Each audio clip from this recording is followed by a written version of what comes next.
ಗುಂಡಿಗೆ ಇರಬೇಕು ಅಂತ ಹೇಳ್ತಾರೆ. ಕಾರಣ ಏನು ಅಂತಂದ್ರೆ, ಕಿತ್ತೂರನ್ನ ಆಳ್ವಿಕೆ ಮಾಡಿದಂತ ಆ ಸಿಂಹಕ್ಕೂ ಸಾವಿರ ಗುಂಡಿಗೆ ಇತ್ತು. ಆ ಕಿತ್ತೂರನ್ನ ಕಾಯುವುದಕ್ಕಾಗಿ ಬಂಡಕನಾಗಿ ನಿಂತಿರುವಂತ ರಾಯನಿಗೂ ಸಾವಿರ ಗುಂಡಿಗೆ ಇತ್ತು. ಹೀಗಾಗಿ ಕಿತ್ತೂರಿನ ಕುರಿತಾಗಿ ಮಾತಾಡಿದೆ ಅಂತ ಸರ್ ಹೇಳಿದಾಗ, ಸರಿ ಸರ್ ಮಾತಾಡ್ತೀನಿ ಅಂತ ಹೇಳಿದೆ.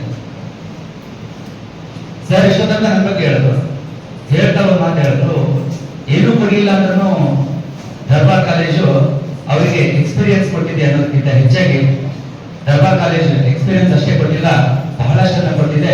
ಇವತ್ತಿಗೂ ಕೂಡ ಎಷ್ಟೋ ಕಡೆ ನನ್ನ ನೆನಪನ್ನು ನಾ ಬೇರೆ ಕಡೆ ಕೆಲಸ ಮಾಡ್ತೀನಿ ಅಂತ ಯಾರಿಗೂ ಗೊತ್ತಿಲ್ಲ. ಇವತ್ತಿಗೂ ಏನು ತಿಳ್ಕೊಂಡಿದ್ದಾರೆ ಅಂದ್ರೆ ದರ್ಬಾರ್ ಕಾಲೇಜಿನ ಉಪನ್ಯಾಸಕ ಅಂತಾನೆ ಎಲ್ಲರೂ ಕರೀತಾರೆ.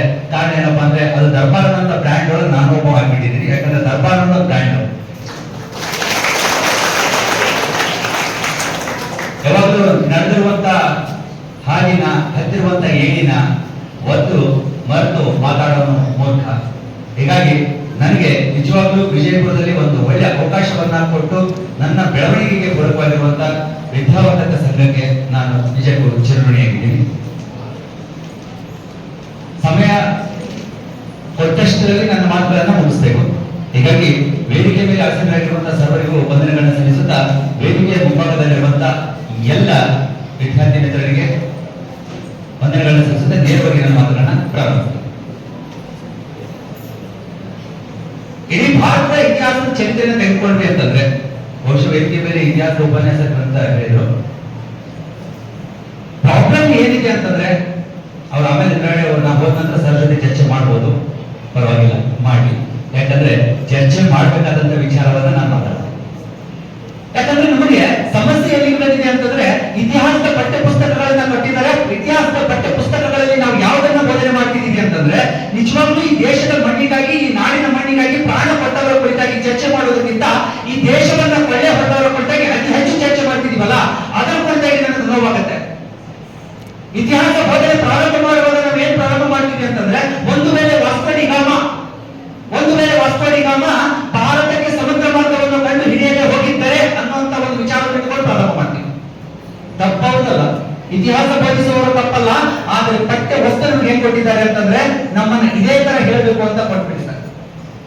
ಒಂದು ವೇಳೆ ವಾಸ್ಕೋಡಿಗಾಮ ಭಾರತಕ್ಕೆ ಸಮುದ್ರ ಮಾರ್ಗವನ್ನು ಕಂಡು ಹಿಡಿಯದೆ ಹೋಗಿದ್ದರೆ ಏನಾಗುತ್ತಿತ್ತು? ನನ್ನ ಉತ್ತರ, ಭಾರತ ವಿಶ್ವಗುರುವಾಗಿರುತ್ತಿತ್ತು. ಯಾಕಂದ್ರೆ ಇಡೀ ಜಗತ್ತಿಗೆ ಜ್ಞಾನದ ಹಸಿವನ್ನು ತರಿಸಿದಂತ ದೇಶ ಭಾರತ ಆಗಿದೆ. ತಕ್ಷಶಿಲಾ, ವಿಕ್ರಮಶಿಲಾ, ನಾಲಂದಾದಂತ ವಿಶ್ವವಿದ್ಯಾಲಯಗಳನ್ನು ಸ್ಥಾಪನೆ ಮಾಡಿ ತಾಂಗಂತರಿಗೂ ಕೂಡ ಜ್ಞಾನವನ್ನು ಬೋಧಿಸಿ, ಇವತ್ತು ಬರೆದಿರುವಂತ ಅವ್ರ ಕೃತಿಯನ್ನು ಉಲ್ಲೇಖ ಮಾಡಿ ಹೇಳ್ತಿರಲ್ಲ, ಆ ಕೃತಿಯನ್ನ ಬರೆಯುವುದಕ್ಕೆ ಪ್ರೇರಣೆ ಕೊಟ್ಟಿರುವಂತದ್ದು ಯಾವುದು ಅಂತಂದ್ರೆ, ಇಡೀ ಭಾರತ ದೇಶದಲ್ಲಿರುವಂತ ಆ ನಳಂದ ವಿಶ್ವವಿದ್ಯಾಲಯ. ಆ ನಳಂದ ವಿಶ್ವವಿದ್ಯಾಲಯಕ್ಕೆ ಬೆಂಕಿ ಹಚ್ತಾರೆ ಅವನು. ನಿಮ್ಗೆ ಗೊತ್ತಿದೆ, ಭಕ್ತಿಯಾಗಿ ಇರುವಂತ ಒಬ್ಬ ವ್ಯಕ್ತಿ ಬೆಂಕಿ ಹಚ್ತಾನೆ. ಬೆಂಕಿ ಹಚ್ಚಿದ ನಂತರ ಅಲ್ಲೊಂದು ಲೈಬ್ರರಿ ಇತ್ತು, 3 ಅಂತಸ್ತಿನ ಲೈಬ್ರರಿ. ರತ್ನದಲ್ಲಿ ರತ್ನರಂಜಕ, ರತ್ನಸಾಗರ ಅನ್ನುವಂತ 3 ಅಂತಸ್ತಿನ ಲೈಬ್ರರಿ 6 ತಿಂಗಳ ಕಾಲ ಉಳಿತೈತಂತ. 6 ತಿಂಗಳ ಕಾಲ ಉಳಿತೈತಿ ಅಂತಂದ್ರೆ ನಮ್ಮ ದೇಶದ ಜ್ಞಾನ ಎಷ್ಟು ಮಟ್ಟಿಗೆ ಉಳಿದೋಗಿರ್ಬೇಕು ಅವಾಗಿದೆ. ಇವತ್ತಿಗೂ ಕೂಡ ನಾವು ಪ್ರಾಚೀನ ಭಾರತ ಇತಿಹಾಸದಿಂದ ಮಧ್ಯಯುಗದ ಭಾರತ ಇತಿಹಾಸ ಬಂದಿದೆ ಅಂತಂದ್ರೆ ಎಲ್ಲಿ ಬಂದಿರ್ತೀವಿ? ಅರಬ್ಬರ ದಾಳಿಯಿಂದ ಪ್ರಾರಂಭ ಮಾಡಿ ದೆಹಲಿ ಸುಲ್ತಾನರನ್ನ ಆಳ್ವಿಕೆ ಮಾಡಿದ ಕೊಟ್ಟಾಗ ಹೈಲೈಟ್ ಮಾಡ್ತೀವಿ. ಶಿವಾಜಿ ಭಕ್ತರು ಎಲ್ಲ ಊರಲ್ಲಿ ಹೋಗ್ತಾರೆ, ನೀವು ಓದಿರ್ಬೋದು. ಶಿವಾಜಿಯ ಕುರಿತಾಗಿ ನಮ್ಮಲ್ಲಿ ಪ್ರಾಥಮಿಕ ಶಾಲೆಯಿಂದ ಪ್ರಾರಂಭಗೊಳ್ಳುವಂತ ಪಠ್ಯದಲ್ಲಿ ಶಿವಾಜಿ ಒಂದು ಕಡೆ ಬರ್ತಾರೆ. ಶಿವಾಜಿ ಕೇವಲ ಏನ್ ಹೇಳ್ತಾರಪ್ಪ ಅಂದ್ರೆ, ಶಿವಾಜಿಯ ತಾಯಿ ಜಿಜಾಬಾಯಿ, ಶಿವಾಜಿಯ ಗುರು ದಾದಾಜಿ ಕೊಂಡದೇವ, ಶಿವಾಜಿಯ ತಂದೆ ಬಿಜಾಪುರ ಕೆಲಸ ಮಾಡ್ತಿದ್ರು. ಶಿವಾಜಿ ಇಲ್ಲಿ ಬಂದ, ಅದಾದ ನಂತರ ಶಿವಾಜಿ ಒಂದು ಮರಾಠ ಸಾಮ್ರಾಜ್ಯವನ್ನು ಕಟ್ಟದ. ಏನು ಶಿವಾಜಿ ಇತಿಹಾಸ ಹೇಳಿ. ಅದೇ ಮಧ್ಯಯುಗದ ಭಾರತ ಇತಿಹಾಸದಲ್ಲಿ ಹೇಳುವಾಗ ಯಾರೋ ಬೇರೆ ದೇಶದಿಂದ ಓಡಿ ಬಂದು ನಮ್ಮ ದೇಶದಲ್ಲಿ ನೆಲೆ ನಿಂತು ನಮ್ಮ ದೇಶದಲ್ಲಿ ಅಧಿಕಾರ ಮಾಡುವಂತವರಿಗೆ ಬಾಬರ್ನ ಕುರಿತಾಗಿ ಹೈಲೈಟ್ ಮಾಡಿ ಹೇಳ್ತೀವಿ, ಅಕ್ಬರ್ನ ಕುರಿತಾಗಿ ಹೇಳ್ತೀವಿ, ಜಹಾಂಗೀರ್ನ ಕುರಿತಾಗಿ ಹೇಳ್ತೀವಿ. ಹೌದಾ? ದೇಶವನ್ನ ಕೊಳ್ಳೆ ಹೊಡೆದಿರುವಂತ ಮೊಹಮ್ಮದ್ ಗಜ್ನಿ, ಮೊಹಮ್ಮದ್ ಘೋರಿ ಅವರ ಕುರಿತಾಗಿ ಹೇಳ್ತೀವಿ. ಆದ್ರೆ ನಿಜವಾಗ್ಲೂ ಆ ಸೋಮನಾಥ ದೇವಾಲಯದ ಮೇಲೆ ದಾಳಿ ಮಾಡೋದನ್ನ ಹೈಲೈಟ್ ಮಾಡಿರಪ್ಪ ಅಂತಂದ್ರೆ, ಇಷ್ಟು ಬಾರಿ ಸೋಮನಾಥ ದೇವಾಲಯವನ್ನು ದೋಚಿದ್ರು, ಸೋಮನಾಥ ದೇವಾಲಯವನ್ನು ಹಾಳು ಮಾಡಿದ್ರು ಅಂತ ಹೇಳ್ತೀವಲ್ಲ.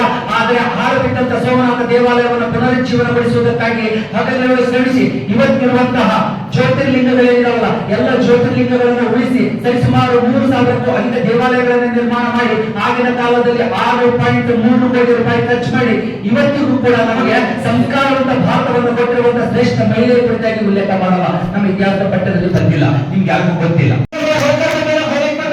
ಮಾಡಿಲ್ಲ, ಯಾಕಂದ್ರೆ ಅಹಿಲ್ಯಗಳ ಹೋಳ್ಕರ್ ಬಗ್ಗೆ ನಮ್ಗೆ ಯಾರಿಗೂ ಹೇಳೋದು ಬೇಕಾಗಿಲ್ಲ.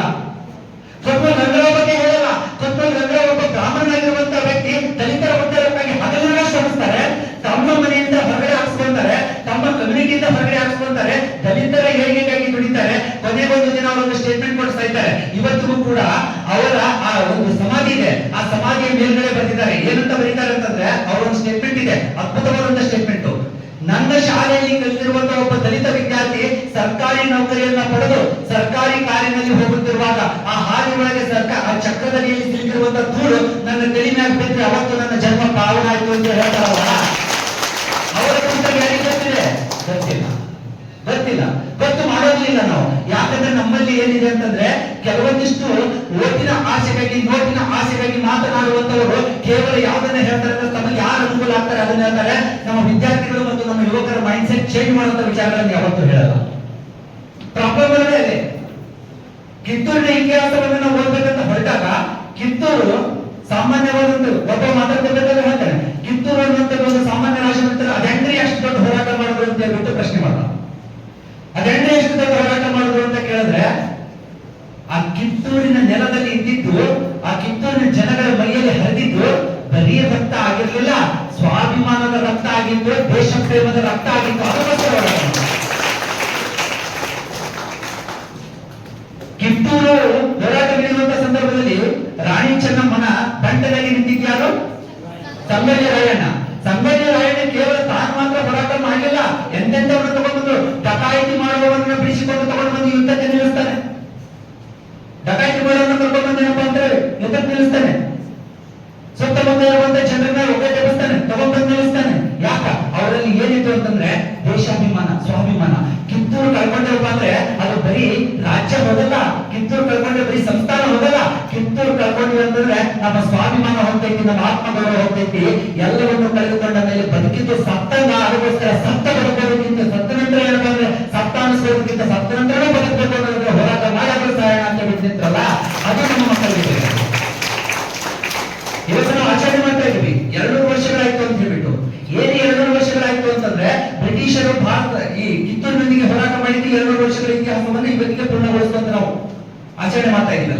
ಒಂದ್ ಹೇಳ್ತೀನಿ ನಾನು, 1857 ಸ್ವಾತಂತ್ರ್ಯ ಸಂಗ್ರಾಮದ ಕುರಿತಾಗಿ ನಾವು ಉಲ್ಲೇಖ ಮಾಡ್ತೀವಿ. 1857 ಏನಂತ ಕರೀತಾರೆ? ಆದ್ರೆ ಪಠ್ಯಪುಸ್ತಕದಲ್ಲಿ ಮೊದಲು ಏನ್ ಬರ್ತಿತ್ತು? ಸಿಪಾಯಿ ದಂಗೆ. ನಾವು ಫಸ್ಟ್ ಕ್ಲಾಸ್ ಮಾಡ್ಬೇಕಾದ್ರೂ ಸಿಪಾಯಿ ದಂಗೆ ಅಂತಾನೆ ಹೇಳಿದೀವಿ, ಹೌದಾ? ವೀರ್ ಸಾವರ್ಕರ್ ಅವರು ಅದನ್ನ ಪ್ರಥಮ ಸ್ವಾತಂತ್ರ್ಯ ಸಂಗ್ರಾಮ ಅಂತ ಪುಸ್ತಕವನ್ನು ಬರೀತಾರೆ. ಪ್ರಥಮ ಸ್ವಾತಂತ್ರ್ಯ ಸಂಗ್ರಾಮ ಅಂತ ಪುಸ್ತಕ ಬರೆದಾಗ ಪುಸ್ತಕದ 2 ಪೇಜ್ಗಳ ತಪ್ಪಿ ಯಾರು ಕೈಯಲ್ಲಿ ಸಿಕ್ತು ಅಂದ್ರೆ ಬ್ರಿಟಿಷರ್ ಕೈಯಲ್ಲಿ ಸಿಕ್ತಿದೆ. 2 ಪೇಜ್ ತಪ್ಪಿ ಬ್ರಿಟಿಷರ್ ಕೈಯಲ್ಲಿ ಸಿಗುತ್ತೆ. ಬ್ರಿಟಿಷರು ಹೋಗ್ತಾರೆ, ವಿಚಾರ ಮಾಡ್ತಾರೆ ಅವರು ಬ್ರಿಟಿಷರು, 2 ಪೇಜ್ ಓದಿ ನನಗೆ ಹಿಂಗಾಗತ್ತೈತಿ, ನಾನು ಭಾರತದ ಶತ್ರು, ನನಗೆ ಹಿಂಗ ರಕ್ತ ಕುದಿಲಿಕ್ಕತ್ತೈತಿ, ಇನ್ನು ಪ್ರತಿಯೊಬ್ಬ ಭಾರತೀಯರ ಕೈಯಲ್ಲಿ ಏನಾದ್ರು ಈ ಪುಸ್ತಕ ಸಿಕ್ತಪ್ಪ ಅಂದ್ರೆ ನಮ್ಮ ನರವಸ್ತದಾಗ ಕೊಚ್ಚಾಕ್ತಾರೆ ಅಂತ ಏನ್ ಮಾಡೋದು ಅಂತಂದ್ರೆ, ಪುಸ್ತಕ ಮುದ್ರಣಗೊಳ್ಳುವುದಕ್ಕಿಂತ ಮೊದಲು ಏನ್ ಮಾಡ್ತಾರೆ, ಪುಸ್ತಕವನ್ನ ಬ್ಯಾನ್ ಮಾಡ್ತಾರೆ. ಪುಸ್ತಕ ಮುದ್ರಣನೇ ಆಗಿದ್ದಿಲ್ಲ, ಬರೀ ರೈಟಪ್ ಅಲ್ಲಿ ಇದ್ದಿದ್ದನ್ನ ಸಿಕ್ಕರೆ ಹಿಂಗಾಯ್ತು, ಅದನ್ನ ಬ್ಯಾನ್ ಮಾಡೋದು, ಎಲ್ಲಿ ಪ್ರಿಂಟ್ ಹಾಕೋದು. ಆಗಿನ ಕಾಲದಲ್ಲಿ ಮುದ್ರಣ ಮಾಡ್ಬೇಕು, ಇಲ್ಲಿರುವಂತ ಮುದ್ರಣವನ್ನ ಎಲ್ಲ ಬಂದ್ ಮಾಡಿಸಿದ್ರು. ಏನ ನಾವು ಇಂಗ್ಲೆಂಡ್ ಹೋಗಿ ಮಾಡ್ತೀವಿ ಅಂತಂದ್ರೆ ಬ್ರಿಟಿಷರ್ ಏರಿಯಾನೆ. ಎಲ್ಲಿ ಮಾಡ್ಬೇಕು? ಫ್ರಾನ್ಸ್ ಅಲ್ಲಿ ಮಾಡ್ಬೇಕು. ಯಾಕಂದ್ರೆ ಬ್ರಿಟಿಷರ ಬದ್ಧವೈನಿಗಳು ಯಾರಾಗಿದ್ರು ಅವಾಗ? ಫ್ರೆಂಚರು. ಫ್ರಾನ್ಸ್ ಅಲ್ಲಿ ಮಾಡ್ಬೇಕು. ಫ್ರಾನ್ಸ್ ಅಲ್ಲಿ ಏನೋ ಮಾಡ್ತಾರೆ, ಫ್ರಾನ್ಸ್ ಮೂಲಕ ಭಾರತ ದೇಶಕ್ಕೆ ಹೆಂಗ ತರಬೇಕು. ಅವಾಗ ಕ್ರಿಶ್ಚಿಯನ್ ಮಿಷನರಿಗಳು ಬರ್ತಾ ಇದ್ರು. ಕ್ರಿಶ್ಚಿಯನ್ ಮಿಷನರಿಗಳು ಏನ್ ಮಾಡ್ತಿದ್ರು ಅಂತಂದ್ರೆ ಧರ್ಮ ಪ್ರಚಾರಕ್ಕಾಗಿ ಅಲ್ಲಿಂದ ಕೆಲವೊಂದಿಷ್ಟು ಬೈಬಲ್ಸ್ ಗಳನ್ನ ಕಳಿಸ್ತಾ ಇದ್ರು. ಅದನ್ನೇ ಇಟ್ಕೊಂಡು ಏನ್ ಮಾಡಿದ್ರು ಅಂತಂದ್ರೆ, ಮೇಲ್ಗಡೆ ಎಲ್ಲ ಬೈಬಲ್ ಇತ್ತು, ಕೆಳಗಡೆ ಏನಪ್ಪಾ ಅಂತಂದ್ರೆ ಸ್ವತಂತ್ರ ಹೋರಾಟದ ಬೈಬಲ್ ಇಟ್ಟು ಕಳಿಸಿದ್ರು. ಅದು ಯಾವಪ್ಪ ಅಂದ್ರೆ ಸ್ವತಂತ್ರ ಸಂಗ್ರಾಮ, ಮಹಾಸಂಗ್ರಾಮ 1850, ಕ್ರಾಂತಿ 1857 ಅಂತ ಕರೀತಾರೆ. ಕ್ರಾಂತಿ 1857 ಅಂತ ಕೃತಿ ಬಂದ ನಂತರ ಗೊತ್ತಾಯ್ತು, ನಾವೇನೋ ಬ್ಯಾನ್ ಮಾಡಿದ್ರು ಕೂಡ ಪುಸ್ತಕ ಪ್ರಿಂಟ್ ಆಗಿ ಬಂದಿದೆ ಅಂತ ಬ್ರಿಟಿಷರಿಗೆ ಗೊತ್ತಾಯ್ತು. ಆಗಿನ ಕಾಲದಲ್ಲಿ ಒಂದೊಂದು ಕೃತಿ ಸರಿಸುಮಾರು 600 ರೂಪಾಯಿ ಒಂದೊಂದು ಮಾರಾಟ ಆಗಿತ್ತು ಅಂತ ಲೆಕ್ಕ ಹಾಕಿ. 600 ರೂಪಾಯಿ ಒಂದೊಂದು ಮಾರಾಟ ಸ್ವತಂತ್ರ ಪೂರ್ವದಲ್ಲಿ 600 ರೂಪಾಯಿ ಪುಸ್ತಕ ಮಾರಾಟ ಆಗ್ತೈತಿ. ಆ ಪುಸ್ತಕ ಯಾರ ಮನೆಯಲ್ಲಿ ಇರ್ತೈತಿ ಅವರನ್ನ ಅರೆಸ್ಟ್ ಮಾಡ್ತಾರೆ.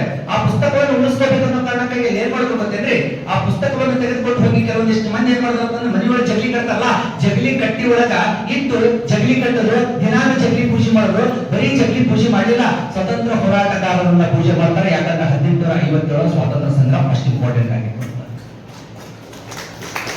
ಅಂತ ನಾವು ಹೇಳುವ. 1857 ಸ್ವಾತಂತ್ರ್ಯ ಸಂಗ್ರಾಮದ ಬಗ್ಗೆ ಹೇಳ್ತೀವಲ್ಲ, ಅದಕ್ಕಿಂತ ಪೂರ್ವದಲ್ಲಿ ಬ್ರಿಟಿಷರ ವಿರುದ್ಧ ತೊಡೆ ತಟ್ಟಿದವರು ಯಾರಾದ್ರೂ ಆಗಿದ್ರೆ, ಬ್ರಿಟಿಷರಿಗೆ ಟಕ್ಕಪುರ ಕೊಟ್ಟಿರುವಂತವ್ರು ಯಾರಾದ್ರಾಗಿದ್ರೆ, ಒಬ್ಬ ಮಹಿಳೆ ಟಕ್ಕಪುರ ಕೊಟ್ಟು ಅದು ಯಾರು ಅಂತಂದ್ರೆ ಕಿತ್ತೂರು ಚೆನ್ನಮ್ಮ. ನಿಜವಾದ ಸ್ವಾತಂತ್ರ್ಯ ಸಂಗ್ರಾಮದ ಕಿಡಿ ಎಲ್ಲಿಂದ ಹೊತ್ಕೊತೈತಿ ಅಂತ ಹೊರಟಪ್ಪ ಅಂದ್ರೆ ಕಿತ್ತೂರಿನಲ್ಲಿದೆ ಸ್ವಾತಂತ್ರ್ಯ ಸಂಗ್ರಾಮದ ಕಿಡಿ ಹೊತ್ಕೊತೈತಿ. ಆದ್ರೆ ಯಾಕದನ್ನು ನಾನು ಜಾಸ್ತಿ ಹೈಲೈಟ್ ಮಾಡಲಿಲ್ಲ ನಾವು ಅಂತಂದ್ರೆ, ಅದು ಕೇವಲ ಒಂದು ಸಂಸ್ಥಾನಕ್ಕಾಗಿ ಪ್ರಾರಂಭಗೊಂಡಿರುವಂತಹ ಯುದ್ಧ ಆಗಿರೋದ್ರಿಂದಾಗಿ ಅದು ಸಂಸ್ಥಾನಕ್ಕೆ ಸೀಮಿತ ಮಾಡಿಬಿಟ್ಟಿವೆ. ಆದ್ರೆ ಸ್ವತಂತ್ರ ಹೋರಾಟಗಾರರನ್ನ ಸೀಮಿತ ಮಾಡಕ್ ಹೋಗ್ಲಿಲ್ಲ, ಅದರ ಸ್ವತಂತ್ರ ಹೋರಾಟ ವಿಸ್ತರಣೆ ಮಾಡಕ್ ಹೋಗ್ಲಿಲ್ಲ. ಹೀಗಾಗಿ ಪಠ್ಯ ಪುಸ್ತಕದಲ್ಲಿ ಏನಪ್ಪಾ ಅಂತಂದ್ರೆ ಸಂಸ್ಥಾನಿಕರಾದಂತಹ ಅಂತ ಹೇಳ್ತಾರೆ. ಇನ್ನೊಂದು ನಿಮಗೆ ನೆನಪಿರಲಿ, ಕಿತ್ತೂರಿನ ಇತಿಹಾಸ ಇವತ್ತು ಮಣ್ಣು ಮುಟ್ಟಕ್ಕೆ ಕಾರಣ ಆಗಿದ್ಯಾ?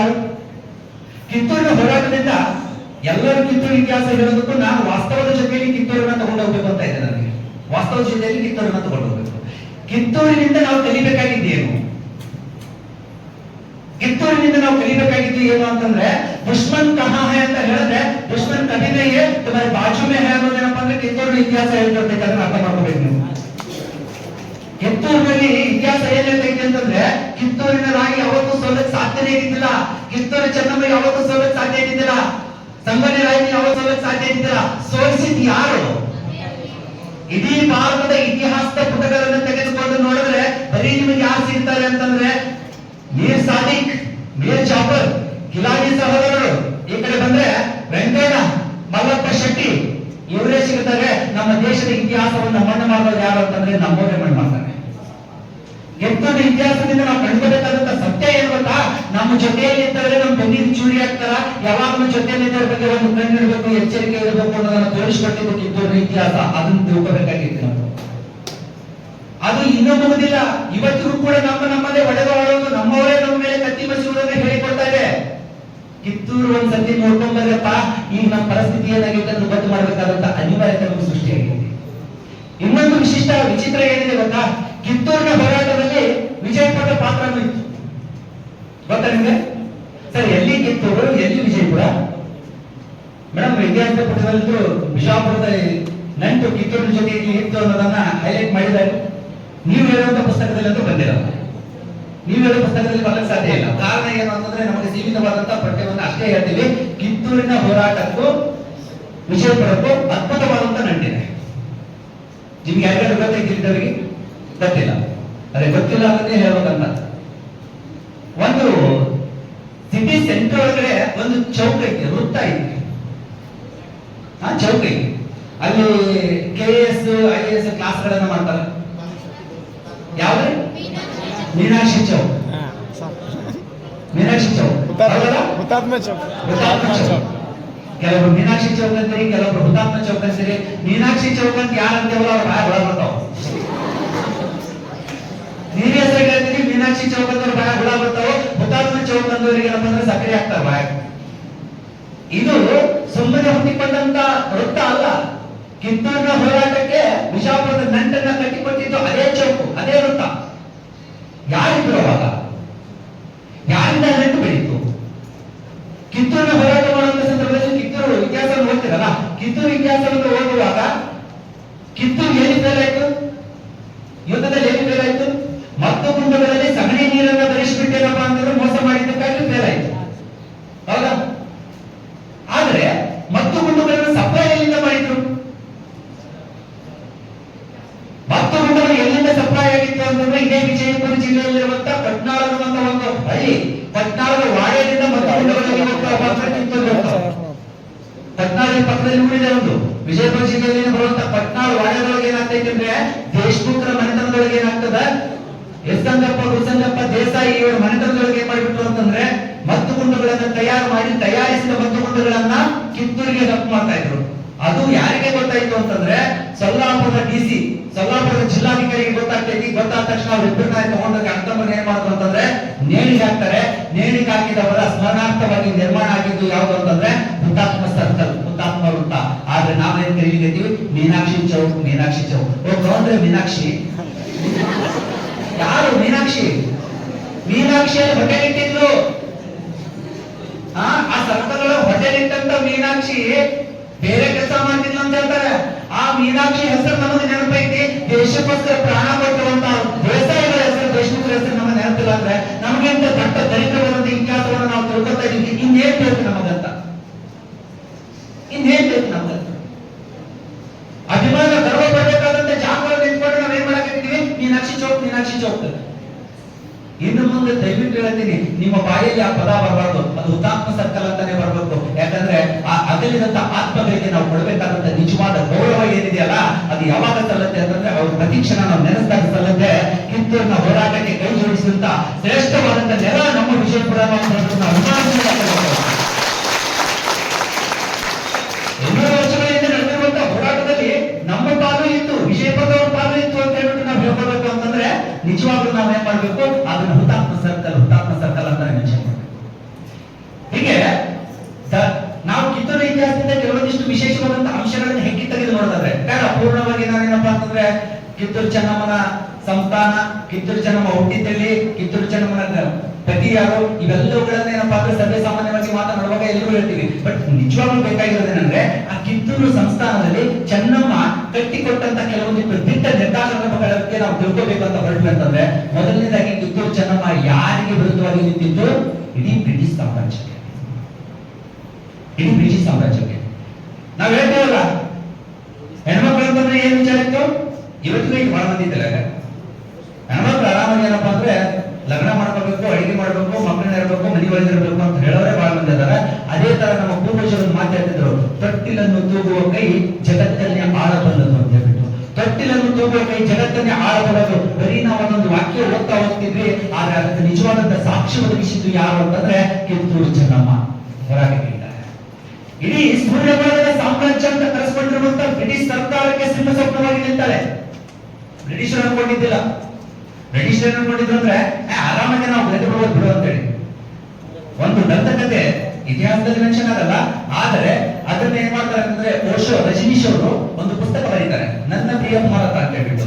ನನ್ನ ಪ್ರಿಯ ಭಾರತದಲ್ಲಿ ಓಶೋ, ರಜನೀಶ್ ಅವರು ಉಲ್ಲೇಖ ಮಾಡ್ತಾರೆ, ಅಲೆಕ್ಸಾಂಡರ್ ಭಾರತ ದೇಶಕ್ಕೆ ಮೊದಲ ಬಾರಿಗೆ ದಾಳಿ ಮಾಡ್ದ ಅಂತ ನಾವು ಹೇಳ್ತೀವಿ. ಅಲೆಕ್ಸಾಂಡರ್ ಭಾರತದ ಮೇಲೆ ದಾಳಿ ಮಾಡ್ದ ಅಂತ ಹೇಳ್ಬಿಟ್ಟು, ಅಲೆಕ್ಸಾಂಡರ್ ಭಾರತದ ಮೇಲೆ ದಾಳಿ ಮಾಡಿ ಭಾರತದ ಒಳಗಡೆ ಬರುವಂತ ಟೈಮ್ ಒಳಗ ಮೊದಲು ಒಬ್ಬರ ಜೊತೆ ಯುದ್ಧ ಮಾಡ್ತಾನೆ ಗಡಿಯಲ್ಲಿ. ಯಾರ ಜೊತೆ ಅಂತಂದ್ರೆ ಅಶ್ವಕರೊಡನೆ ಯುದ್ಧ ಮಾಡ್ತಾನೆ. ಅಶ್ವಕರೊಡನೆ ಯುದ್ಧ ಮಾಡ್ತಾನೆ. ಯುದ್ಧ ಪ್ರಾರಂಭವಾದ ಕ್ಷಣದೊಳಗೆ ಏನಪ್ಪಾ ಅಂತಾರೆ, ಯುದ್ಧ ಪ್ರಾರಂಭವಾಗಿ ಒಂದು 12 ತಾಸಾಗಿತ್ತು. ಕಾಲ್ ಮುರ್ಕೊಂಡ್ರೆ ಡೇರಾದಾಗುತ್ತ. ಅಷ್ಟೊಂದ್ರೆ ಯುದ್ಧ ನಡೆದಿತ್ತಲ್ಲ, ಯಾವ ಒಬ್ಬ ಏನ್ ಮಾಡಿಬಿಟ್ಟಪ್ಪ ಅಂದ್ರೆ ರಾಜ ತೆಲಿ ಹಾರಿಸಿಬಿಟ್ಟ. ಯಾರು? ಅಶ್ವಕನ ರಾಜನ ತೆಲಿ ಹಾಕ್ತು. ಅಶ್ವಕನ ರಾಜನ ತೆಲಿ ಹಾರಿದ ನಂತರ ಎಲ್ಲ ನೋಡ್ಕೊಂಡ್ಬಿಟ್ರು. ರಾಜ ಸತ್ತಂದ್ರೆ ಎಲ್ಲರೂ ಓಡೋಗ್ತಾರಂತೆ ತಿಳ್ಕೊಂಡಿದ್ರು. ರಾಜ ಸತ್ತಂತ್ರ ಎಲ್ಲರೂ ಓಡೋಗ್ತಾರಂತೆ ತಿಳ್ಕೊಂಡ್ರು. ಆದ್ರೆ ವಿಚಿತ್ರ ಏನಂತಂದ್ರೆ, ರಾಜ ಸತ್ತ, ಮನೆ ಒಳಗಡೆ ಏನಪ್ಪಾ ಅಂದ್ರೆ ಸೌಟ್ ಹಿಡ್ಕೊಂಡು ಅಡಿಗೆ ಮಾಡ್ತಾ ಇದ್ದಂತ ರಾಣಿ ಕತ್ತಿ ಹಿಡ್ಕೊಂಡು ಯುದ್ಧಕ್ಕೆ ಬಂದಿಟ್ಬಿಟ್ರು. ಸರಿ, ಸುಮಾರು 24 ದಿನ ಯುದ್ಧ ಮಾಡ್ತಾನೆ. 24 ದಿನ ಯುದ್ಧ ಮಾಡಿದ್ರು. ಅಶೋಕರೊಡನೆ ಅಲೆಕ್ಸಾಂಡರ್ ಗೆಲ್ಲಕ್ಕಾಗ್ಲಿಲ್ಲ. ಕೊನೆಗೆ ಅಲೆಕ್ಸಾಂಡರ್ ಬಂದ, ಸಂಧಾನ ಮಾಡ್ಕೊಳತ್ತ. ಬಂದೇನಂತಂದ್ರೆ, ಇಲ್ಲಮ್ಮ, ನಾನ್ ನಿನ್ ಜೊತೆ ಯುದ್ಧ ಮಾಡಕ್ ಬಂದಿಲ್ಲ, ನಾನು ಭಾರತ ದೇಶವನ್ನ ಗೆಲ್ಲಬೇಕು, ಒಳಗಡೆ ಹೋಗ್ಬೇಕಾಗೈತಿ ಅಂತ ಕೇಳಿದಾಗ ಅಕ್ಕಿ ಅಂತಾಳೆ, ಅಮ್ಮ ಅಲ್ಲ, ನಮ್ಮ ದೇಶದೊಳಗೆ ಹೆಣ್ಮಕ್ಳು ಬರೀ ಮನೆಯೊಳಗೆ ಅಡಿಗೆ ಮಾಡ್ತೀವಿ, ಅವಕಾಶ ಬಂತು ಅಂತಂದ್ರೆ, ಅನಿವಾರ್ಯ ಅನಿಸ್ತು ಅಂತಂದ್ರೆ ಹಿಂಗೆ ಬಂದು ಕೈಯಾಗ ಕಟ್ಟ ಇಟ್ಕೊಂಡು ಯುದ್ಧ ಮಾಡ್ತೀವಿ. ನನ್ನಂತ ಒಬ್ಬ ಹೆಣ್ಣು ಮಗಳ ಜೊತೆಯಲ್ಲಿ ಗೆಲ್ಲಕ್ ಆಗ್ತಾ ಇಲ್ಲ. ನೀನೇನು ಒಳಗಡೆ ಹೋಗಿ ಅಲ್ಲಿ ನೋಡ ಮೊದಲ ಸಾಮ್ರಾಜ್ಯ ನಿನ್ನ ಹೊರಟು ಮುಕ್ತ ಇದೆಯಾ, ಅದ್ರ ಕೂಡ ಏನ್ ಯುದ್ಧ ಮಾಡ್ತೀನಿ ಅಂತ ಕೈ ಮಾಡಿ ತೋರಿಸ್ತಾರಲ್ಲ, ಹೆಂಗಾರೆ ಮಾಡಿ ಒಳಗ್ ಬಿಡು, ಆಗಿದ್ದಾಯ್ತು ಅಂತಂದ. ಹಂಗೆ ನಾವು ಇತಿಹಾಸದಲ್ಲಿ ಏನಾಗ್ತಿರುತ್ತೆ ಅಂದ್ರೆ, ಮೊದಲು ಎಲ್ಲಿ ನಾವು ಪ್ರಾರಂಭ ಆಗಿದೆಯಲ್ಲ, ಆ ಪ್ರಾರಂಭವನ್ನು ಬಿಟ್ಟು ಮುಂಚೂಣಿಯಲ್ಲಿ ಎಲ್ಲಿ ಹೋಗಿ ಹೇಳಕ್ ಶುರು ಮಾಡ್ತೀವಿ ಅಂತಂದ್ರೆ, ಯುದ್ಧ ನಡೀತು, ತಕ್ಷಶಿಲೆಯ ರಾಜ ಹಂಪಿ ಸಿಕ್ಕ, ಅದಾದ ನಂತರ ಪೋರಸ್ ಸೋತ. ಪೋರಸ್ ನಿಜವಾಗ್ಲೂ ಸೋತ್ನ. ಇತಿಹಾಸ ಹೇಳ್ತಾ ಇದೆ ಪೋರಸ್ ಸೋತ ಅಂತ ಹೇಳ್ಬಿಟ್ಟು. ಆದ್ರೆ ವಾಸ್ತವ ನಿಜವಾದಂತ ಅಂಶದೊಳಗೆ ಪೋರಸ್ ಸೋತಿಲ್ಲ. ಯಾಕೆ ಸೋಲಿಲ್ಲ ಅಂತಂದ್ರೆ, ಅಲ್ಲಿ ಏನ್ ನಡೆದಿತ್ತು ಆ ಕ್ಷಣದಲ್ಲಿ, ಇವನು ಯುದ್ಧಕ್ಕೆ ಹೋದಂತ ಟೈಮ್ ಒಳಗ ನೂಲು ನಡೆದೈತಿ. ಬಹುಶಃ ರಜನೀಶ್ ಅವರು ಬರೆದಿರುವಂತದ್ದು ಖ್ಯಾತ ಮಹರ್ಷಿ ರಜನೀಶ್ ಅವರ ಪುಸ್ತಕಗಳು ಸುಮಾರು ಒಂದು 1000 ಪುಸ್ತಕಗಳೇನಾದ್ರೂ ಸಿಗ್ಬೋದು ನಿಮಗೆ. ಬಹುಶಃ ಅವರ ಪುಸ್ತಕಗಳು ಅದರಲ್ಲಿ ಅಟೆಂಟಿಕ್ ಆಗಿ ಅವ್ನು ಎಲ್ಲಿಂದ ಹೆಕ್ಕಿ ತಂದಿರ್ತಾನೆ, ಯಾವುದು ಕಪಾಲಕಲ್ಪಿತವಾಗಿರ್ಲಿಕ್ಕೆ ಸಾಧ್ಯನೇ ಇಲ್ಲ. ಅವ್ನು ಬರೀತಾನೆ, ಅಲ್ಲಿ ನೂಲುಮೆ ನಡೆದಿತ್ತು.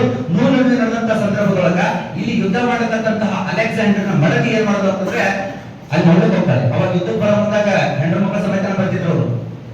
ಯಾಕಂದ್ರೆ ಏಸ್ ವರ್ಷ ಆಗೈತೆ ಗೊತ್ತಿಲ್ಲ ಒಳ್ಳೆ ಅದಕ್ಕೆ ಹೆಂಡ್ರ ಮಕ್ಕಳ ಸಮೇತನ ಬರ್ತಿದ್ರು ಅಂತ ಅವ್ರು. ರಷ್ಯಾ ರಷ್ಯಾದವರು ಬಂದಾಗ ಅಲ್ಲಿ ನೂಲುಣ್ಣಿ ನಡೆದೈತಿ, ನೂಲುಣ್ಣಿ ನೋಡ್ಬೇಕಂತ ಹೇಳ್ಬಿಟ್ಟು ಇವ್ರು ಹೋಗ್ಬಿಟ್ಟು ಇದೇನು ಅಂತ ಕೇಳಿದಾಗ ರಕ್ಷಾಬಂಧನ ಅಂತ ಕರೀತಾರೆ, ರಾಖಿ ಕಟ್ಟಾಕತ್ತಾರೆ. ಇದು ಯಾರಿಗೆ ಕಟ್ತಾರೆ? ತಂಗಿ ಅಣ್ಣನಿಗೆ ಕಟ್ತಾನೆ. ಅಣ್ಣ ಊರಾಗತಾನ, ಯಾರಿಗೆ ಕಟ್ಲಿ? ನಮ್ಮಲ್ಲಿ ತಂಗಿಗೆ ಅಣ್ಣ ಇರ್ಲಿಲ್ಲ ಅಂತ ನಾವು ರಾಜನಿಗೆ ರಾಖಿ ಕಟ್ಟಿ ಬಿಡ್ತೀವಿ, ಅವನೇ ನಮ್ಗೆ ಅಣ್ಣ ಆಗ್ತಾರ ಅಂತ ಅಲ್ಲಿ ಹೇಳಿದ್ರು. ಈಗಿನ ಹೋಗಿ ಎಲ್ಲರೂ ಕೂಡ ಸೇರಿ ಹೋದ್ರೆ ರಾಖಿ ಕಟ್ಟೋದು. ರಾಖಿ ಕಟ್ಟಿದ ತಕ್ಷಣ ಅಲ್ಲಿರುವಂತ ರಾಜ ಪೋರಸ್ ಏನಂದ್ಬಿಟ್ಟ, ದೀರ್ಘ ಸುಮಂಗಲಿ ಭವ ಅಂತ.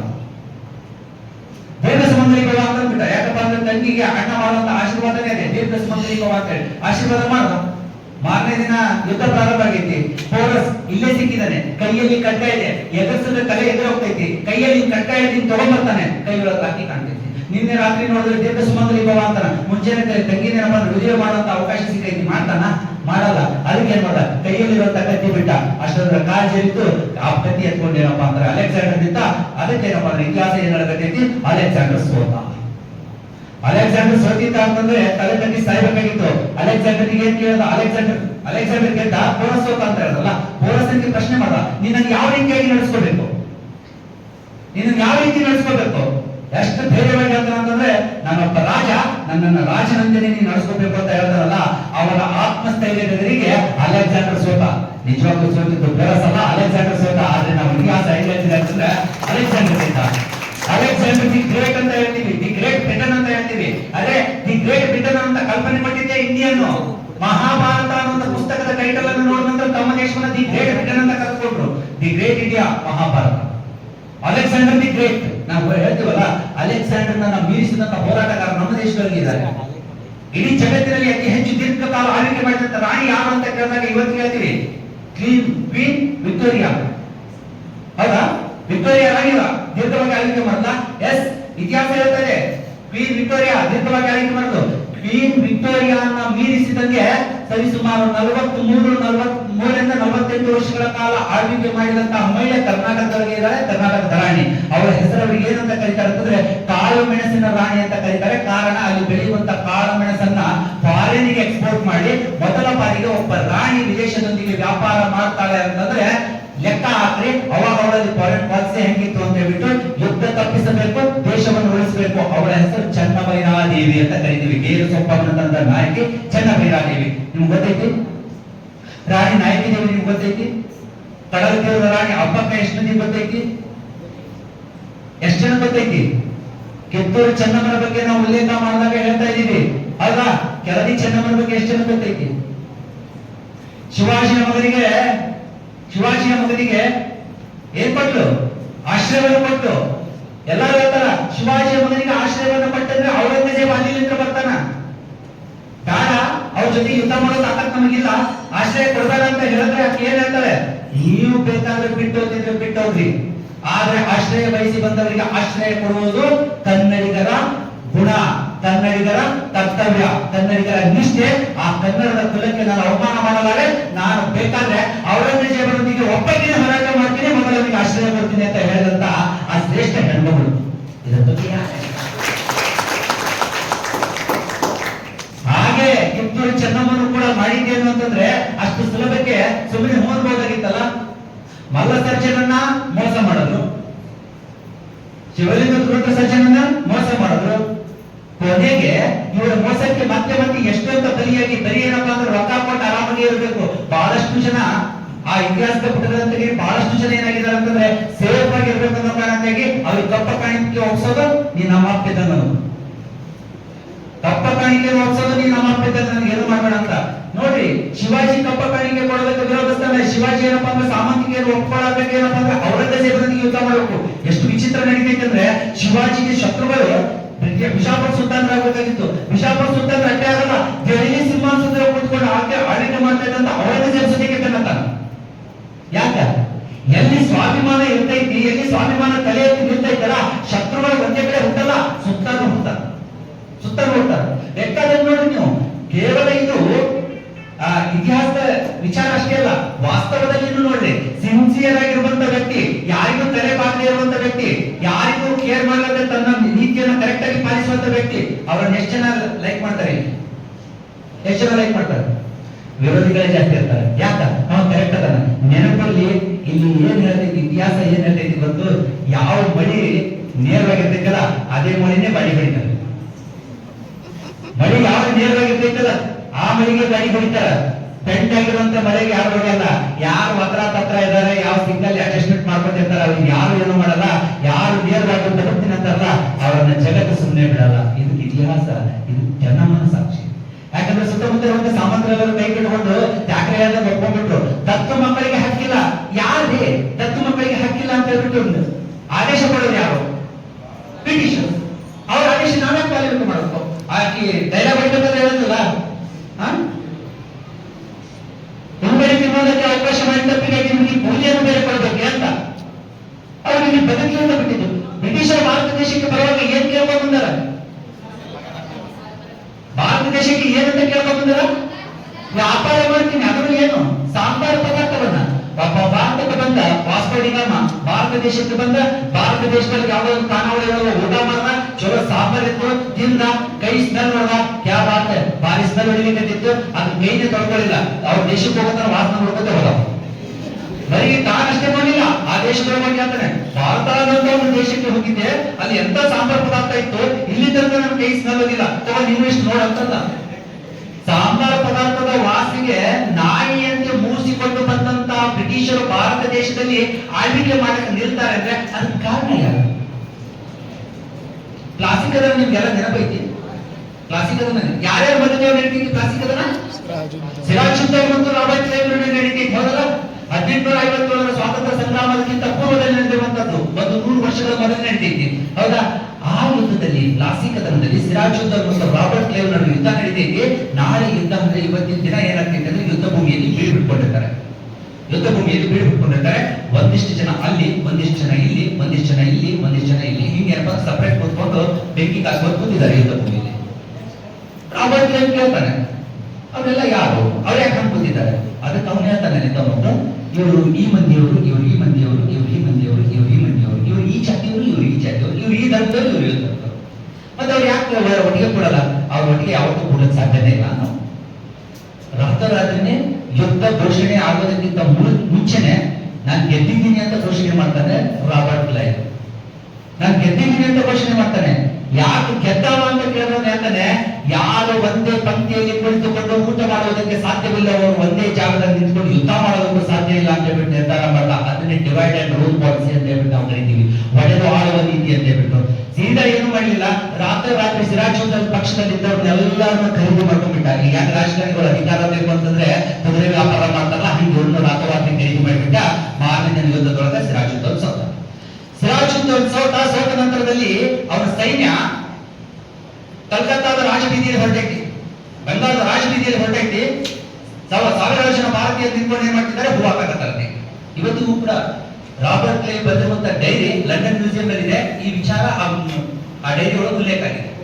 ಇಲ್ಲಿ ಹೂ ಹಾಕಕತ್ತಿದ್ರ ಅಂತ ಅವ ಆ ಡೈರಿ ಒಳಗೆ ಬರೀತಾನೆ, ಭಾರತೀಯರು ಇಷ್ಟು ಹುಚ್ಚರದಾರ ಅಂತಂದ್ರೆ ಸಾವಿರಾರು ಜನ ಭಾರತೀಯರು ನಿಂತ್ಕೊಂಡು ಹೂ ಹಾಕೋದ್ರ ಬಗ್ಗೆ ಒಬ್ಬೊಬ್ಬ ಭಾರತೀಯ ಒಂದೊಂದೇ ಕಲ್ಲು ತಗೊಂಡು ಹೊರಡಿತಾದ್ರೂ ನಾವು ಸಾಯ್ತಿದ್ವಿ.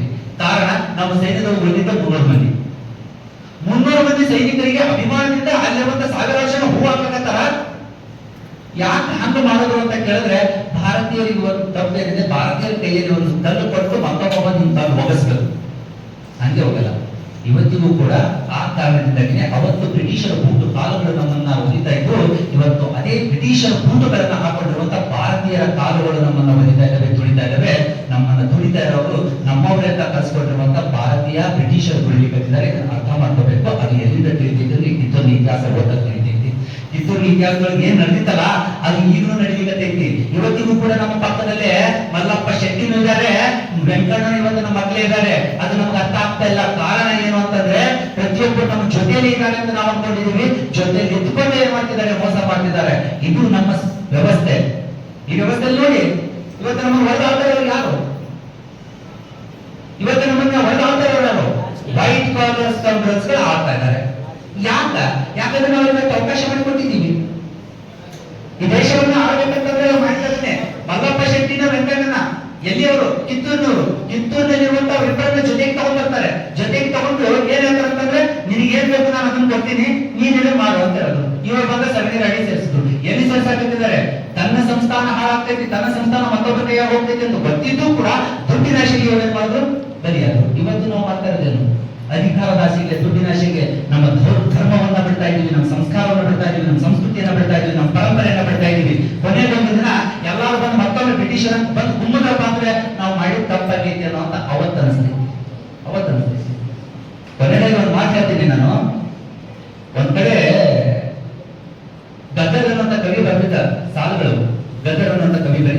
ಕನ್ನಡಕ್ಕೆ ಬರ್ತೈತಿ, ಫಿಲಮಲ್ಲಿ ಕೂಡ ಬಳಕೆ ಮಾಡಿದ್ರು. ಜನ ಜನ ಜನ ಕಾಂಚನದಲ್ಲಿ, ಅಮೆರಿಕಾದ ಲಾಂಛನದಲ್ಲಿ, ದೇವರ ತಿಂದಿರ ಭಜನೆಯಲ್ಲಿ, ಮಂದಿರ ಮಸೀದಿ ಕತ್ತಲದಲ್ಲಿ, ಎಲ್ಲ ಮಾಯ ನಾಳೆ ನಾವು ಮಾಯ. ಈಸ್ಟ್ ಇಂಡಿಯಾ ಕಂಪನಿ ಒಂದು 300 ವರ್ಷ ಆಳಿತು ಒಂದು, ಸಾವಿರ ಕಂಪನಿ ಬಂದು ನಾಡು ನಾಡಿಗಳ ಕರೆಯುವರೆಂದು. ಅರಿಶಿನ ನುಂಗಿತು, ಫೇರ್ ಲವ್ಲಿ, ಕುಂಕುಮ ಕಳಿಸಿತು, ಸ್ಟಿಕ್ಕರ್ ಚುಕ್ಕಿ, ಎಳನೀರಮ್ಮನ ಎಳೆದು ಬಂದಿತ್ತು, ಪೆಪ್ಸಿ ಕೋಲಾ ಕೇಕೆ ಹಾಕಿತು. ಪರಂಗಿಯವರು ಮತ್ತೆ ಬಂದರೆ ನಾವು ನೀವು ಮಾಯವೋ, ಎಲ್ಲ ಮಾಯ ನಾಳೆ ನಾವು ಮಾಯ ಅಂತ ಹೇಳ್ತಾರಲ್ಲ. ಇವತ್ತಿನ ಸಿಚುವೇಶನ್ ಏನಿದೆ ಅಂದ್ರೆ, ಇವು ಜಯಂತಿಗಳು ಕೇವಲ ಏನಪ್ಪಾ ಅಂದ್ರೆ ನಾವು ಒಂದು ದಿನ ಆಚರಣೆ ಮಾಡಿಬಿಟ್ಟು ಹೋಗೋದಕ್ಕಲ್ಲ, ಈ ಉಪನ್ಯಾಸಗಳು ಕೇವಲ ಒಂದು ದಿನಕ್ಕೆ ಮಾತ್ರ ಕೇಳ್ಬಿಟ್ಟು ಹೋಗೋದಲ್ಲ. ಅದರ ಆಚೆ ಏನು ನಡೆದಿತ್ತು, ವಸ್ತುಸ್ಥಿತಿಯಲ್ಲಿ ಏನು ನಡೀತಾ ಇದೆ, ಏನ್ ಬದಲಾವಣೆ ಆಗ್ಬೇಕು ಅನ್ನೋದನ್ನು ತಿಳ್ಕೋಬೇಕಾಗಿರೋದು.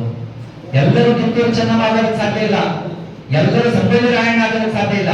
ಆದ್ರೆ ಕಿತ್ತೂರು ಚೆನ್ನಮ್ಮನ, ಸಂಗೊಳ್ಳಿ ರಾಯಣ್ಣನ ಕೆಲವು ಆದರ್ಶಗಳನ್ನು ನಾವು ಮಾಡ್ಕೊಂಡು, ಯಾವ ಆದರ್ಶಗಳನ್ನು ನಿಮಗೆ ರೂಢಿಸ್ಕೊಳ್ಳೋಕ್ಕಾಗಿಲ್ಲ ಅನ್ನೋ, ಕತ್ತಿ ಹಿಡಿದು ಹೋರಾಟ ಮಾಡೋ ತಾಕತ್ತು ನಿಮ್ಮ ಹತ್ರ ಇಲ್ಲ ಅಂದ್ರೂ ಕೂಡ ಆ ವ್ಯಕ್ತಿಗಳ ಸ್ವಾಭಿಮಾನವನ್ನಾದ್ರೂ ಅಳವಡಿಸಿಕೊಂಡು ಹೊರಟ್ರಿ ಅಂತಂದ್ರೆ, ಅಂಬೇಡ್ಕರ್ ಹೇಳ್ತಾರೆ ಒಂದು ಮಾತು ಗೊತ್ತಾ, ಎಲ್ಲಿ ನಿಮ್ಮ ಸ್ವಾಭಿಮಾನಕ್ಕೆ ಬೆಲೆ ಇಲ್ಲ ಅಲ್ಲಿ ನೀವಲ್ಲ, ನೀವು ಚಪ್ಪಲಿ ಕೂಡ ಬಿಡಬೇಕಂತ ಹೇಳ್ತಾರಲ್ಲ, ಅಂತ ಜಾಗವನ್ನು ಇಲ್ಲಲ್ಲ ಅಂತ ಹೊರಗೆ ನಡೆದಾದ್ರೇನಪ್ಪ ಅಂತ ನಿಮ್ಮ ಸ್ವಾಭಿಮಾನ ಉಳಿಸ್ಕೊಳ್ತೀನಿ ಅನ್ನೋ ಗುಣ ಯಾವತ್ತೂ ಕನ್ನಡಿಗರಲ್ಲಿ ಬರ್ತೈತಿ. ಮತ್ತೊಮ್ಮೆ ಏನಪ್ಪಾ ಅಂದ್ರೆ ವಿಶ್ವಗುರು ಭಾರತವನ್ನು ಕಟ್ಟುವುದರಲ್ಲಿ ನಾವೆಲ್ಲರೂ ಒಂದಾಗಿರ್ತೀವಿ. ಇಂಥ ಜಯಂತಿಗಳಿಗೆ ಒಂದು ಅರ್ಥಪೂರ್ಣ ಮಾಡುವಂತ ಆಚರಣೆ ಮಾಡಿದಂತ ಒಂದು ತೃಪ್ತಿ ಕೂಡ ನನಗಿರ್ತೈತಿ. ಬಹಳ ಖುಷಿ ಅನ್ನಿಸ್ತು. ಯಾಕಂದ್ರೆ ಬರೀ ನಾವೇನ್ ಮಾಡ್ತೀವಿ, ಒಂದು ಗಿಡ ಇಡ್ತೀವಿ, ಗಿಡಕ್ಕೆ ನೀರ್ ಹಾಕ್ತಿವಿ, ನೀರ್ ಹಾಕಿಬಿಟ್ಟೇನಪ್ಪಾ ಅಂತಂದ್ರೆ ಕಾರ್ಯಕ್ರಮ ಉದ್ಘಾಟಿಸ್ಬಿಡ್ತೀವಿ. ಗಿಡಕ್ಕೆ ನೀರ್ ಹಾಕಿ ನನ್ಗೆ ಎಷ್ಟೋ ಸರ್ತಿ ಆ ಗಿಡನ ನಿನ್ನೆ ಮಾತಾಡಕತ್ತ ಅನಿಸ್ತೈತಿ. ನನ್ ಸ್ವಲ್ಪ ಬರೆಯೋ ಹುಚ್ಚು ಜಾಸ್ತಿ ಅಲ್ಲ, ಬರೆಯೋ ಸ್ವಲ್ಪ ಕಲ್ಪನೆ ಇರ್ತೈತಿ. ಕಲ್ಪನೆ ಒಳಗೆ ನಾವು ಯಾರ್ಯಾರ ಜೊತೆ ಮಾತಾಡ್ತಿರ್ತೀವಿ. ಬರೆಯೋರು ಗಂಡು ಹೆಣ್ಣು ಎರಡನ್ನೂ ಆಗುವಂತ ಕಲೆ ಯಾರಿಗಿರ್ತೈತಪ್ಪ ಅಂದ್ರೆ ಬರಹಗಾರರಿಗೆ ಮಾತ್ರ ಇರ್ತೈತಿ. ಯಾಕಂದ್ರೆ ಹೆಣ್ಣಿನ ಬೇಜನೆಯನ್ನ ಅನುಭವಿಸ್ಬೇಕು ಅಂತಂದ್ರೆ ಆ ಹೆಣ್ಣೆ ಆಗಿನೇ ನಾವು ವಿಚಾರ ಮಾಡಿದಾಗ ನಮ್ಗೆ ಗೊತ್ತಾಗ್ತೈತಿ. ಒಂದು ಭ್ರೂಣ ಹತ್ಯೆಯನ್ನ ನಾನು ಬರೀಬೇಕು ಅನ್ನೋದಾಗಿದ್ರೆ ಭ್ರೂಣದ ತ್ರಾಸ ಏನಿರ್ತೈತಿ ಅಂತ ನಾನು ವಿಚಾರ ಮಾಡಿದಾಗ ಅದನ್ನ ಅನುಭವಿಸಿದಾಗ ಮಾತ್ರ ನಮ್ಗೆ ಗೊತ್ತಾಗ್ತೈತಿ. ಅದಕ್ಕೆ ಚಂದ್ರ ಕಣಿದವರು ಅಂತ ಹೇಳ್ತಾರೆ, ಒಂದು ಕವಿತೆ ಹೊರಗೆ ಬರ್ಬೇಕಂದ್ರೆ ಕಟ್ಟೋದು, ಕಾಯೋದು, ನೋಯೋದು, ಈಯೋದು ಅಂತ ಹೇಳ್ತಾರೆ ಕಣಿಯೋರು. ಕಟ್ಟೋದು, ಕಾಯೋದು, ನೋಯೋದು, ಈಯೋದು, ಈ 4 ಹಂತಗಳಂತ. ಕಟ್ಟೋದು ಅಂದ್ರೆ ದಪ್ಪ ಕಟ್ಟಬೇಕು, ಕಾಯೋದು ಅಂತಂದ್ರೆ ಅದು ಪರಿಪಕ್ವವಾಗುವ ಕಾಯ್ಬೇಕು, ನೋಯೋದು ತ್ರಾಸ ಅನುಭವಿಸ್ಬೇಕು, ಈಯೋದು ಹೆರಿಗೆಯಾಗಿ ಆ ಒಂದು ಪ್ರಾಣಿ ಹೊರಗಡೆ ಬರೋದು, ಜೀವ ಹೊರಗಡೆ ಬರೋದು. ಅಂದ್ರೆ ಇಲ್ಲಿ ಭಾವನೆಗಳು ಕಟ್ಕೋಬೇಕು, ಕಟ್ಕೊಂಡ ನಂತರ ಅದನ್ನು ಏನೋ ಪರಿಪಕ್ವವಾಗಿ ಬೆಳಿಬೇಕು, ಅದನ್ನ ಆರಾಮ ನಂತರ ಅದು ಒಂದು ಕವಿತೆಗೆ ಹೊರಗಡೆ ಬರಬೇಕು. ಹಂಗ ಉದ್ಘಾಟನೆ ಮಾಡುವಾಗ ಗಿಡ ನೋಡಿ ಅನಿಸ್ತೈತಿ, ಗಿಡ ಅಂತಿರ್ತೈತಿ, ಬಿಡ್ಲು ಎಷ್ಟರಲ್ಲಿ ನೀರ್ ಹಾಕಿ ಎರಿತೀರಿ ಬಿಡ್ರಿ, ನನಗೂ ನೆಗಡಿ ಬರ್ಲಕತ್ತೈತಿ, ಅವನು ಕೇಳೋದೇ ದಿಕ್ಕಿಲ್ಲ, ನನಗೂ ನೆಗಡಿ ಬರ್ತೈತಿ. ಆದ್ರೂ ಅವಾಗ ತರ್ಕೊಂಡ್ಬರ್ತೀರಿ, ಜಳಕ ಮಾಡಿಸ್ತೀರಿ, ಮೂಲೆಯಾಗಿರ್ತೀರಿ. ಮತ್ತೆ ನನ್ನ ನೆನಪಾಗೋದ್ರೆ ನಿಮ್ಗೆ ಯಾವಾಗಪ್ಪ ಅಂದ್ರೆ ಮತ್ತೊಂದು ಕಾರ್ಯಕ್ರಮದಲ್ಲಿನೇ ಒಂದು ಸರ್ತಿನೇ ತಗೊಂಡೋಗಿ ನೆಲ್ದಾಗಿರ್ಲಿಲ್ಲ, ನನಗೆ ಇನ್ನಷ್ಟು ಬೆಳೆಸ್ಬೇಕಂತ ಆಸೆ ಪಡ್ಲಿಲ್ಲ. ಎಲ್ಲಿವರೆಗೂ ನಾನು ಇಟ್ಕೊಳ್ತೀರಿ ನನ್ನ ಹೆಸರು ಇರೋ ತನಕ. ನೀವು ಸಿಕ್ಕಂಗೆ ನೀರು ಹಾಕದ ನಂತರ ಕೊನೆ ಒಂದಿನ ನನಗೂ ತಡ್ಕೊಳ್ಳೋಕ್ಕಾಗಲ್ಲ ಅಂತ ನಾನು ಒಣಗಿ ಹೋಗ್ತೀನಿ. ನನ್ನ ಕಿತ್ತೀರಿ ಮತ್ತೊಬ್ಬಂತ ತುರುಕ್ತೀರಿ, ನನ್ನ ಕಿತ್ತೀರಿ ಮತ್ತೊಬ್ಬಂತ ತುರುಕ್ತೀರಿ. ಅರ್ಥವಿಲ್ಲ ಅದಕ್ಕೆ ಯಾಕೆ ಮಾಡ್ತೀರಿ? ಅರ್ಥಪೂರ್ಣವಾಗಿ ಏನಾದ್ರು ಮಾಡಿದೆ ಅಂತ ಗಿಡ ಹೇಳ್ತಿತ್ತು. ಆ ಗಿಡ ಹೇಳೋದನ್ನ ಬಹಳ ಸರ್ತಿ ಕೇಳ್ತಿದ್ದೆ. ಬಹುಶಃ ಗಿಡ ಹೇಳೋದು ನನಗಲ್ಲ, ನಿಮ್ಮ ಕಾಲೇಜಿನಲ್ಲಿರುವಂತ ಪ್ರಾಚಾರ್ಯರು ಕೇಳಿಸಿದ್ದಕ್ಕಾಗಿ ಅರ್ಥಪೂರ್ಣವಾದಂತ ಕಾರ್ಯಕ್ರಮ ಮಾಡಿದ್ದಾರೆ.